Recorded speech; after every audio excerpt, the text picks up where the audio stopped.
There's nothing I love more than indulging in a rich, creamy cheesecake. I used to think that cheesecake was this super complicated thing to make, but you'll be surprised at how easy these bite-sized minis are to whip up with just a few simple ingredients. They're portion controlled, easy to share, and endlessly customizable. You can dress them up with different flavors, and there's no need for anything fancy like a springform pan or a water bath. Ever since I started making these mini cheesecakes, they've become one of my favorite treats, quick enough to enjoy on my own, yet impressive enough to serve when I'm entertaining guests. Today, I'm sharing 4 of my favorite recipes with both baked and no-bake versions so you can make these with or without an oven. I'll also show you a few easy swaps you can make to suit your tastes and preferences, including lighter substitutions that don't sacrifice that creamy, indulgent flavor. Each recipe makes 6 portions, but you can easily scale them up for a larger batch. Let's get into it. Our first recipe is a classic baked mini cheesecake. These are simple, creamy, and a great base with your favorite toppings. Before we start, let's take out 1 8-ounce block of full-fat cream cheese and 1 large egg and let them soften at room temperature for about an hour. It's important that they're not cold when mixed, or else the batter can turn lumpy instead of smooth and creamy. Next, we're going to prepare our crust. Into a mixing bowl, let's add half a cup of graham cracker crumbs. You can buy pre-crushed crumbs like this, or crush graham crackers yourself using a blender or food processor. You can also use other types of cookies like Oreos, digestive cookies, or vanilla wafers, or even grind walnuts or oats for a healthier twist. Next, I'm going to add 1 tablespoon of sugar for sweetness and give everything a good mix, or you can skip the added sugar if you prefer. Let's then add in 2 tablespoons of melted unsalted butter, or you can swap this with melted coconut oil instead. Mix everything together until well combined and you get this sort of wet sand consistency. Then grab a 6-cup muffin tray and line each cup with a paper liner, or you can also use silicone liners like this, which also work really well. Divide the crust mixture equally into each of the cups, pressing down firmly using the back of a spoon, and bake at 325 degrees for 5 minutes to harden up the crust before setting it aside. This pre-bake step is optional, but I recommend it for a hard and sturdy crust. Then for the filling, in a large mixing bowl, let's add our 8-ounce block of full-fat cream cheese that we've softened up. Cream cheese gives a dense, creamy texture, but for a lighter option, you can swap half the cream cheese for a 1/4 cup of Greek yogurt or sour cream. Make sure to use block-style cream cheese like this. The ones that come as a spread won't work. Let's then grab a hand mixer and beat at medium to high speed for about a minute until smooth and creamy. Make sure you don't overmix or else you'll whip in too much air and risk cracks during baking. Then let's add in a 1/4 cup of white sugar, or swap in 3 tablespoons of honey or maple syrup instead if you prefer. Add in half a teaspoon of vanilla extract and a pinch of salt to bring out the flavors. As an optional step, I also like adding in 1 teaspoon of lemon juice for a bit of brightness and tang. Let's beat these ingredients for another minute until smooth and scrape down the sides as needed. Finally, we're going to beat 1 large egg in a small bowl and then gently fold it into the batter by hand with a spatula until it's incorporated. We're doing this manually so that we don't overmix. When that's done, let's grab our muffin tray with the baked crust and distribute our batter equally into each cup. Give the tray a quick shake to release any air bubbles, and then bake it in our preheated oven at 325 degrees for 20 minutes or until cooked. Keep in mind that all ovens are different, so cooking times may vary. Once it's done, the edges should look firm and the center should jiggle slightly. If it's watery, bake for an extra 2 minutes and check again. We're then going to let the cheesecakes cool in the pan at room temperature for 30 minutes, before covering it up and refrigerating for 4 to 6 hours or overnight for best results. When it's chilled and firmed up, take it out, remove the liners, and then finish it off with your favorite toppings. I'm keeping it simple here with a little strawberry jam and some sliced strawberries, but you can use whatever you like. Fresh fruits, jams or purees, a drizzle of nut butter or melted chocolate, nuts and seeds, or even a sprinkle of ground cinnamon. These mini cheesecakes are so rich and creamy, easily customizable to suit your tastes, and super easy to make with just a few simple ingredients. And since these are mini cheesecakes, you don't need to bake them with a water bath like you typically would when making a full-size cheesecake. The small size bakes quickly and evenly, and sets without the fuss. You can store these in an airtight container in the fridge for up to 5 days, or freeze them for up to 2 months. Just thaw them when you're ready to enjoy.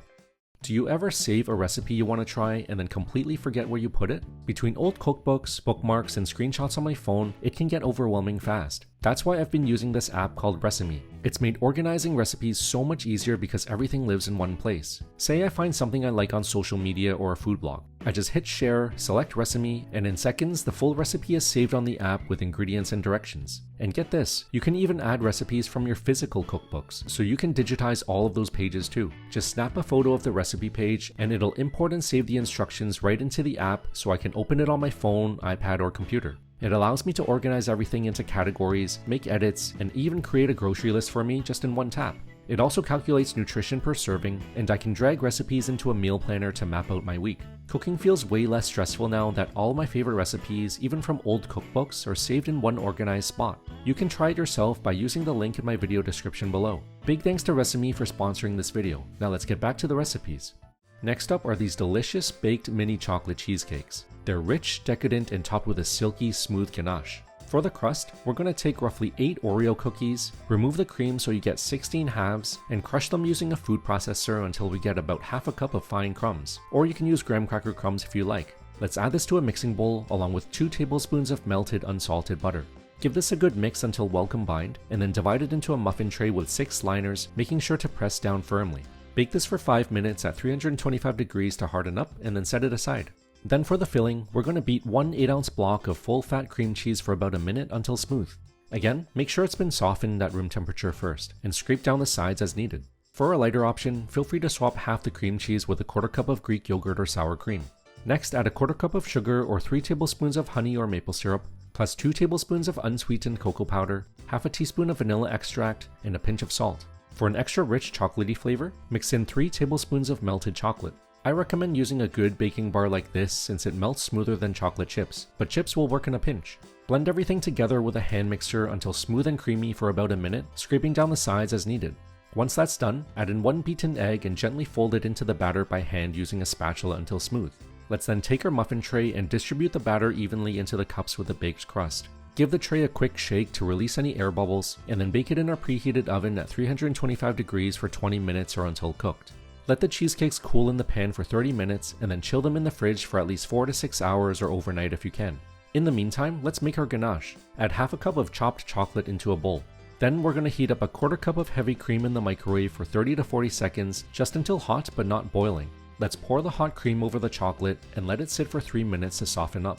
Then stir gently until the chocolate melts into the cream and the mixture is smooth and glossy.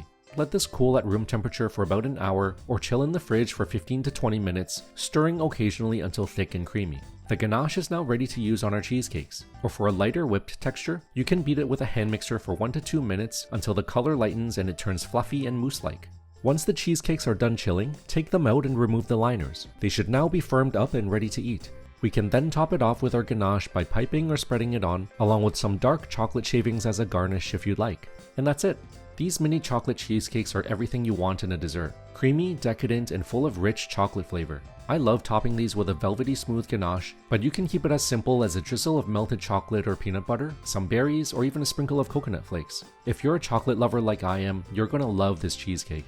Next up are these delicious baked banana mini cheesecakes. These are filled with natural banana flavor with a yummy walnut oat crust that makes them feel a little different from your classic minis. First for the crust, let's add half a cup of rolled oats and half a cup of walnuts into a food processor and crush them into fine crumbs. Add this into a mixing bowl and mix in 1 tablespoon of sugar, give it a quick stir, and 2 tablespoons of melted unsalted butter. Give everything a good stir until well combined.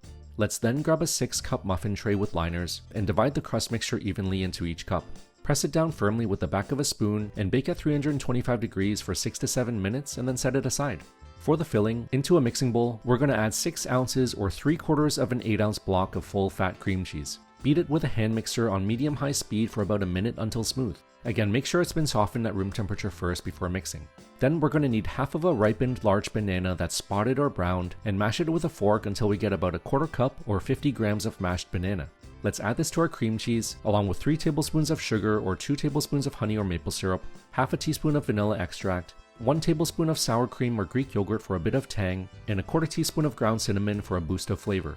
I'm also going to add 1 tablespoon of all-purpose flour, or you can also use cornstarch. This helps to soak up the extra moisture from the mashed banana so that the cheesecakes stay creamy but firm. Let's beat everything again with our hand mixer until well combined. Lastly, let's beat 1 large egg and gently mix it with a spatula until just combined. Again, make sure not to overmix here. Then we're going to spoon the filling evenly into our muffin tray crusts, give the tray a quick shake to release any air bubbles, and bake at 325 degrees for 20 minutes until the cheesecakes are set. Let them cool down in the pan for 30 minutes, and then cover them up and refrigerate for at least 4 to 6 hours or overnight for best results. After they're done chilling, they should come out looking dense and firmed up like this. Then feel free to garnish however you like. I'm going to prepare a simple whipped cream by beating half a cup of cold heavy cream with 1 tablespoon of powdered sugar until it thickens up into stiff peaks. We can then pipe or spoon this right onto our cheesecakes, along with a sprinkle of toasted coconut flakes and a banana slice right on top. These mini banana cheesecakes are so creamy, lightly sweetened, and filled with delicious banana flavor in every bite. The baked banana blends right into the cheesecake filling, giving it that classic banana pudding flavor, while the oat and walnut crust adds a nutty crunch for contrast. These cheesecakes are honestly one of my favorites for any season and a huge hit with my friends and family. For our last recipe, we're making a no-bake version of our classic mini cheesecake. These are light, creamy, and require no eggs and no oven. This version is almost mousse-like in texture, much lighter and fluffier than our baked cheesecakes. First, for the crust, into a mixing bowl, we're going to add half a cup of graham cracker crumbs and 1 tablespoon of sugar. Give that a quick mix before adding our 2 tablespoons of melted unsalted butter and mixing it thoroughly until everything is well combined. Then divide the mixture into a muffin tray with liners, pressing down firmly to form the base. You can pop these in the freezer to harden up, or if you want, you can also bake them for 5 minutes just like we did before, which will give a sturdier crust. Now for the filling, we're going to add 1 8-ounce block of softened room temperature cream cheese and beat it with a hand mixer at medium-high speed for about a minute until it becomes smooth. Add in a 1/4 cup of sugar or swap in 3 tablespoons of honey or maple syrup, along with 1 tablespoon of sour cream or Greek yogurt, 1 teaspoon of lemon juice, half a teaspoon of vanilla extract, and a pinch of salt. Beat everything again at medium-high speed for about a minute until smooth, scraping down the sides as needed. Then in a separate bowl, we're going to take half a cup of cold heavy cream and beat it for 3 to 5 minutes, starting at low speed and gradually ramping up to medium-high. This whipped cream is going to add that light, airy texture that'll help the cheesecake hold its shape. You should end up with a thick, fluffy cream with stiff peaks like this. Let's then fold the whipped cream into the cream cheese mixture using a spatula until fully combined and silky. Spoon the filling evenly into the muffin cups with the crust, smooth out the tops with a knife or spoon, and then cover it up and refrigerate for at least 8 hours or overnight. Once they're set, remove the liners and I'm going to top it off with some fresh mango slices and a sprinkle of coconut flakes. These classic no-bake cheesecakes are super soft and creamy with a mousse-like texture that's lighter and fluffier than baked cheesecake. If they seem a little too soft, that's usually just due to fridge temperature. You can try chilling them for a bit longer, or for a quick fix, just pop them in the freezer for about 30 minutes before serving. Again, you can store these in the fridge for up to 5 days or in the freezer for up to 2 months. I hope you enjoyed these 4 different ways to make some of my favorite mini cheesecakes. Whether you're a fan of the baked or no-bake versions, these recipes are super easy, customizable, and a lot of fun to make. They're great as bite-sized snacks or desserts and a huge hit for entertaining guests. Try them out with your favorite flavors and toppings and have fun with them. If you decide to give these a try, I'd love to hear what you think. Until next time, thanks for watching. If you'd like to watch more, click here for another video. And if you enjoy my content, I'd really appreciate if you leave a like, comment, and subscribe to my channel. Thanks for watching.